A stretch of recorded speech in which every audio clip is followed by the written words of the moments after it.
ছুটির দিন মানেই হচ্ছে একটু স্পেশাল খাওয়া-দাওয়া সবার একটু ডিমান্ড থাকে। মানে সবাই সেদিন একটু ভালো-মন্দ খেতে ইচ্ছা করে। তো হাসব্যান্ড যেহেতু বর্তমানে দেশে আছে তাকে জিজ্ঞেস করলাম যে, "কি খেতে চাও? আজকে দুপুরে কি রান্না করব?" তো তাকে জিজ্ঞেস করার পর সে চিন্তা ভাবনা করতে, করতে অবশেষে সে ডিসাইড করতে পারল মানে সে কি খাবে।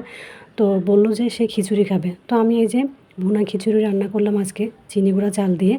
তো রান্না প্রায় শেষ হয়ে গেছে। এখন শেষে হচ্ছে কয়েকটা কাঁচামরিচ সাথে একটু ঘি দিয়ে দিচ্ছি। এতে করে কিন্তু সুন্দর একটা ফ্লেভার আসবে আর খেতেও ভালো লাগবে। আর ঘি দিলে কিন্তু খিচুড়িতে একটা সুন্দর একটা ফ্লেভার আসে।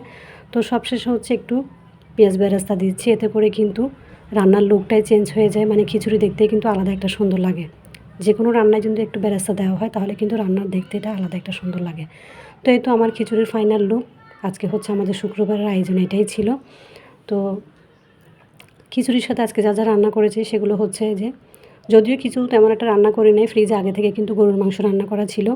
তো সেগুলোই বের করে নিয়েছি। যেহেতু আগে থেকেই রান্না করা ছিল তো ভাবলাম আর রান্না করব না। যেহেতু সময় অনেক কম, মানে একটু রান্না-বান্না করতেও দেখা যায় কি সময় চলে যায়। আর সেই সাথে হচ্ছে এদিকে একটু মুরগির মাংস রান্না করেছি ঝোল, ঝোল করে। কারণ আমার শ্বশুর-আব্বু কিন্তু গরুর মাংস তেমন একটা খেতে চায় না।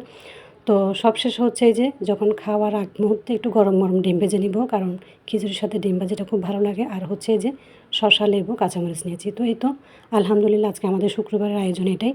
তো আপনারাও কে কী আজকে দুপুরে আয়োজন করেছেন অবশ্যই কমেন্ট করে জানাবেন। আজকে এই পর্যন্ত। সবাই অনেক, অনেক ভালো থাকবেন। আল্লাহ হাফেজ সবাইকে। আসসালামু আলাইকুম।